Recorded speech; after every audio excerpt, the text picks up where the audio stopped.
Welcome to the Get Published podcast, sponsored by Brodie Consulting Group. To get more information about our coaching, publishing, executive ghostwriting, and podcast production services, go to getpublishedpodcast.com.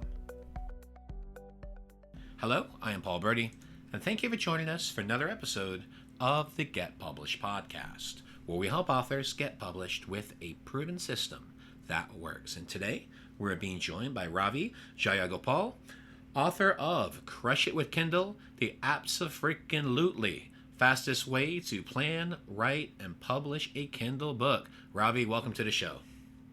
Paul, thank you so much for having me. How did I do in the last name? Perfect. All right. I tried my best, so I appreciate Just the that. way my parents meant it. Well, Ravi, we're thrilled to have you. Are you ready to get started? Absolutely. All Abso-freaking-lutely, I should say. Abso-freaking-lutely. I love it. So question number one, and that is, what is the one piece of advice that you would give to a first-time author who's currently writing their book? It is to start with a mind map.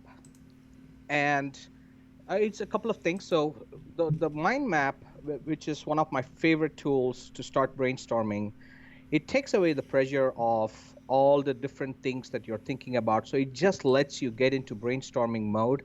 And so you start mind mapping.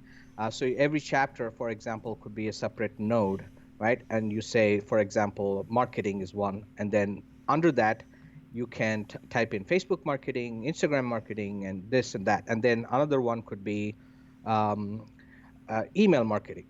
And then so you could, and once you figure out the basic tool, right, like a tab goes in deeper and enter goes to the next level, you can literally brainstorm at the speed of thought. And that is so critical, and that lets you put the table of contents together, and I call it the TOC technique, TOC technique. TOC stands for table of contents. And always start with the table of contents. And the mind map will help you with that. So what that lets you do is you just brainstorm without any pressure, without any restrictions. You just brainstorm all the things that you want in your book. And then I call it the dream book. So, and then you can decide which parts of it go into your book. And keep it, the book doesn't have to be long. It can be as short as you want. 30 pages is still a book. 300 pages is also a book. It doesn't matter how long the book is. There's a saying by an anonymous person, there's no such thing as too long, only too boring. So that's what I would say. Start with the table of contents. And what do you feel is the hardest part about getting published? I think finishing the book is the hardest part for a lot of people.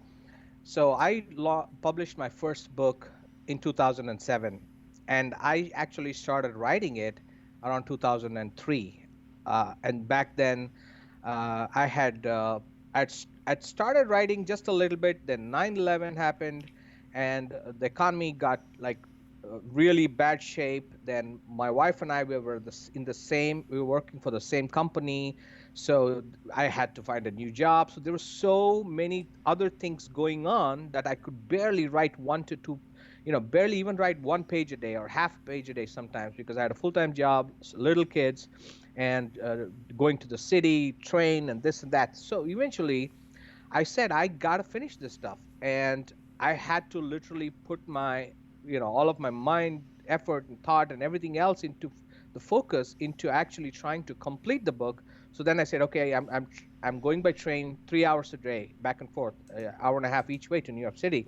So why don't I write the book on the thing? So I started coming up with productivity tips for myself to finishing it, and it still took about 2 years after that. So finishing the book, because it's very exciting, like a kid who starts a new project, or anybody like an adult who starts a cleaning project in their house. Starting is the easiest thing to do, but continuing it day after day, and there'll be lulls in your writing process. There will be topics that you hate researching, that you're not comfortable with, that you don't like. Sometimes there's the imposter syndrome, that you feel like you're not qualified to talk about this, but it's an integral part of your book. So, and then you have to do the research, and then you have to get the quotes, make sure you're not misquoting somebody, or coming across as an idiot because you said something really bad. So you are trying your best to look the expert that you think you are, and so the responsibility is more, the pressure is more to get things right, and just everything keeps adding up, and just you end up dragging yourself over the finish line. And that is just the first part, and then everything else comes in. So I would say that a lot of people I have coached, and in terms of membership sites, creating businesses, or whatever it is, getting that sales page done, or the offer done, or the getting the book done, that's the hardest part. And then comes the even the harder parts of promoting your book. So Well, let's talk about marketing. So please share a marketing strategy that you have used in your book launch that has worked well.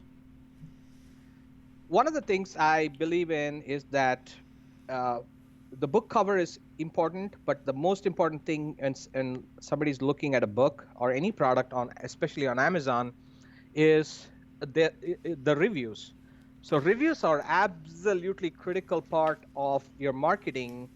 And one of the things that I have mastered in terms of trying to get new reviews on my books is, I've not done this for all my books, but I've gotten better and better over the years. That with every new book, the first thing I do is I start announcing the book way ahead of time. I start telling, day one, I start putting out updates. I'm at this point in my book. Here's the book I'm writing. I put it on Facebook stories and Instagram and tweet about it. And I get my general audience to know that I'm working on something. And then at one point, I'll say, if you are okay with reading this book and leaving me a review, I would love to give you a free copy of this book. So then that's one way you can use to build a list, which you can use then to promote your future books as well. And then now you have a great list of 50 to 100 people who are very interested in what you are talking about. And then you ask them, if they can go and leave a review for you, and you obviously have to stay compliant with Amazon's policies. You don't ask for a 5-star review. You don't ask for a favorable review. You just say, I want you to leave an honest review. And then once you get like 10 to 15 reviews, now you're ready to start promoting it. And you do all the things that you sign up for KDP Select. You make sure everything you do by the book, and with Amazon Kindle. And if you have a list, you email them. And then if you just want to promote it on your own website, do it with your own PayPal account or Stripe account, and put it on your own website, and you can give them bonuses. And the very first thing you have to have in your book is a page that says what are the bonuses they can get for forwarding you the receipt of the Kindle purchase or whatever purchase, wherever they got it. If it's a physical book, I usually say forward the Kindle receipt to me, and I will give you one of these bonuses for free. And I list, you can have this book, this other Kindle book, or this course, or this. I even gave away 20-minute free calls and half an hour free consulting calls for people who bought the book during a certain period of time. So you have to do some focused marketing there, but you can use all social media to pre-launch your book, and then when you have them, you can get the reviews, and then you let everybody know. Well, speaking of books, I'd like to know what is your favorite book and what was the number one thing that you learned from it? My favorite book is a book by Israeli author Dan Ariely called Predictably Irrational. And he amazing strategies, like little nuggets of psychology and persuasion and influence about pricing, how people think, and there's a lot of different things. And one of the best things I learned from that was the um, decoy effect of pricing. So, for example, there he gives an example saying, okay, so if you buy my book, it's, let's say, $10, and if you buy the ebook, it's $5. But get both the book and the ebook for just $10. So now it's like, wait, I could just buy the book for $10 or just the ebook for $5, or I could just buy both for the same $10. So there's a decoy effect of introducing a third item in your pricing table and making it the no-brainer by adding in an extra decoy, so that you're pushing them towards the pricing structure that you want. And there's so many different examples of how people react when made certain offers, and that's why it's my favorite book. And for a final question, what is your favorite quote and why? My favorite quote is, unfortunately, I'm going to be a little vain on this. It's my own quote. I call it dog poo versus dosa. So DOGPOO stands for do once, get paid only once, versus dosa, the yummy dosa, so is DOSAA. It stands for do once, sell again and again. So that is been my mantra for a very long time, as in, don't do something that only gets you paid once, do something that can be repeatable, scalable. So digital products, information products, courses, ebooks, Kindle books. So create stuff that, and if you're just creating work for hire, then once a client's work is done, you can't get paid for it again. But if you are creating a digital product, you can sell it again and again. So that's why I call it dog poo stinks and dosa rocks. Well, Ravi, I want to thank you for being a guest on the show. What is the best way for people to find you online? My website is subscribeme.fm, and my podcast also happens to be called subscribeme.fm. So you can listen to my podcast on my homepage at subscribeme.fm, or just look for that word in your favorite podcast app. And my website has details about my coaching program, my books, my plugins, my software products, everything else.